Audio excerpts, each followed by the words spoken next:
આગળ સમાચારોમાં વાત કરીએ તો ગીર સોમનાથમાં અબજો રૂપિયાની ખનીજ ચોરી ઝડપાઈ છે। ભૂમાફિયાઓ પર જિલ્લા કલેક્ટરની તવાઈ બોલાવવામાં આવી। 1.5 માસમાં 2.21 અબજ ખનીજ ચોરીને લઈને દંડ ફટકારવામાં આવ્યો છે। જિલ્લાના 26 સ્થળો પર દરોડામાં ખનીજ ચોરી પકડાઈ છે। કોડીનાર તાલુકામાં સૌથી વધુ 16 સ્થળો પર દરોડા પડ્યા, જ્યાં ઉના, વેરાવળ, તાલાલા તાલુકામાં 10 સ્થળો પર દરોડા પડ્યા છે।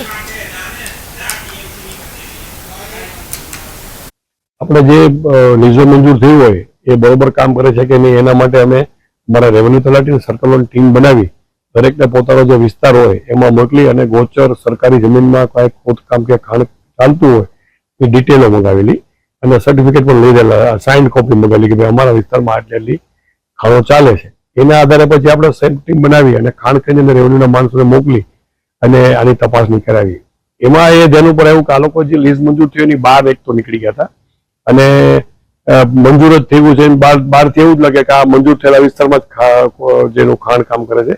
હકીકતમાં એ લોકો ઓવરલેપિંગ કરીને બહાર નીકળી ગયા હતા અને બહારની બાજુએ જે લીઝ મંજૂરી વગર વિસ્તાર હોય તેમાં એના ખાણ કામ કરતા હતા। આવી આપણે 26 જગ્યાએ આપણે એની રેડો કરી, એમાં કુલ 23 લાખ મેટ્રિક ટન અને 221 કરોડ અંદાજિત રકમનો અત્યારે આપણે કેસ કરેલ છે અને એનું હિયરિંગ છે એ અત્યારે મારી પાસે ચાલુ છે।